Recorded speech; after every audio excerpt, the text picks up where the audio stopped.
หนอสาวพระนางนี่เด้อล่ะยามมีไม่เขาอยู่ซ้อนอาใจค่อยบังเอ้ยเบอ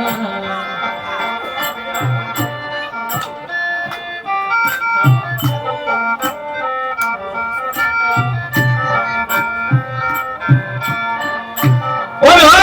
ข้าราชมาโนมือนี้จีตสมเมื่อพันคัน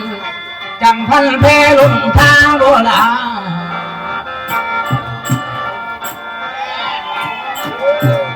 อันนี้แล้วอยากเหตุหน้าและนอว่าไม่จริงคนกล้าแข่งผลบัว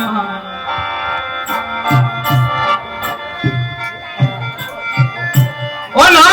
ด้านความปากบอกคือคำเราโอ้ยเอาเรามาพูดเวลาบ่แม่นเสือหนอดูคอยยันกินได้เพราะว่าเนี่ย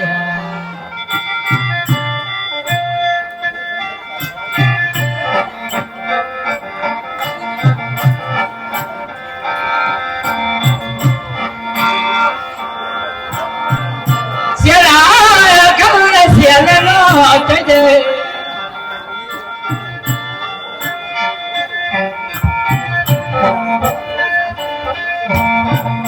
โอ้หนอ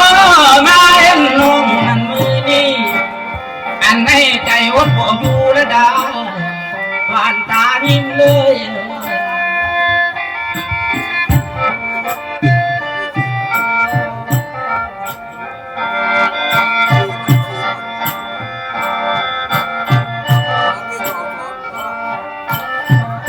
โอ้หนอ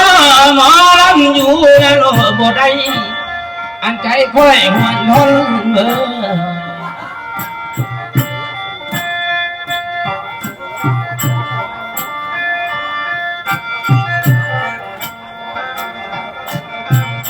นั่นเลยแค่ไรบ่เธอได้นุ่งย้อนนี้บ่หวังมาเอาไทยได้หมอเสลำบ่ได้ได้คอยน้ำเงาหอ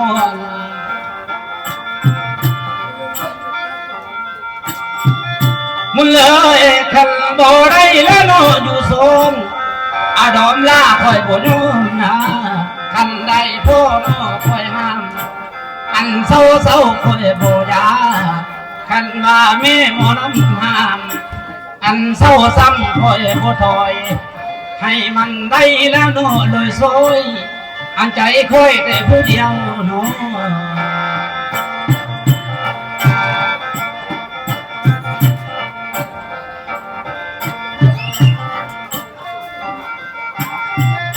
นั่นแหละ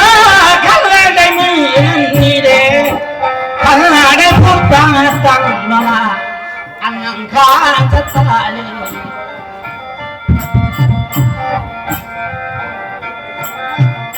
มาที่แค่ว่าพุดนั่นเพียงแค่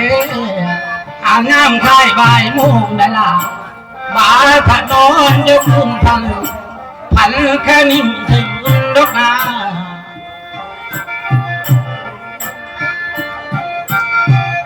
แต่ว่า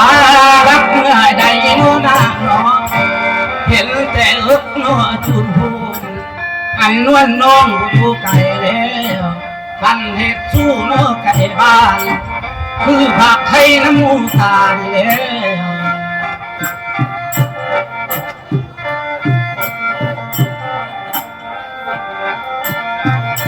อันนี้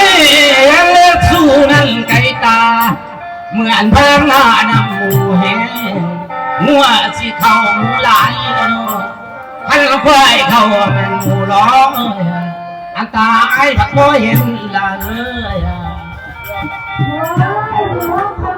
คนนี้เด้อพักเอาว่าวันละปากสองคนทำงานขอข้าวเพียงของราชแม่ทำงานเอาเพื่อนเข้าขึ้นละคร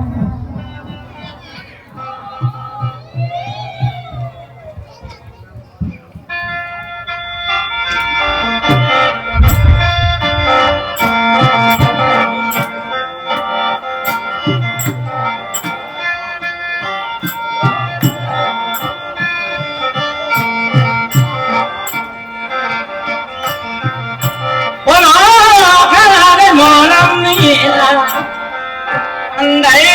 กระมนอันนั้นฝนคอยกระพาไหลคันว่าญาแล้วกี่คนอันท่านสั้นคอยกระถางนั่นเอง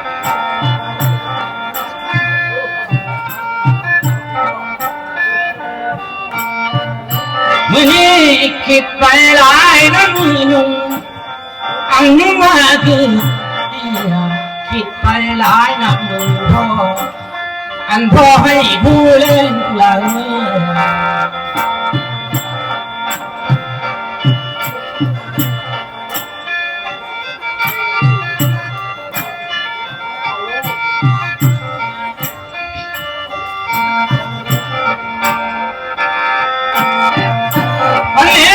หมอลำบาน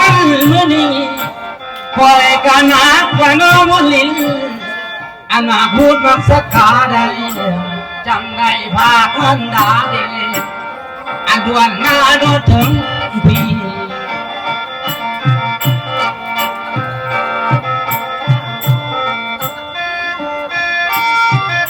นั่งเลยพี่ก็ยิ่งเงินดีด้วย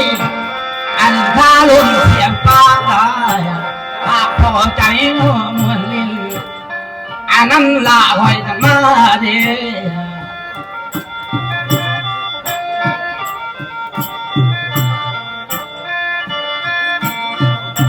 โอ้โหข้ารามานั่นเองน้องคอยกระยาห้ากินสมกำเกลือเล่นมาใส่ได้กำเกลือมานั่นหอดเดียวมาเอาส้มอยู่สูงเดียว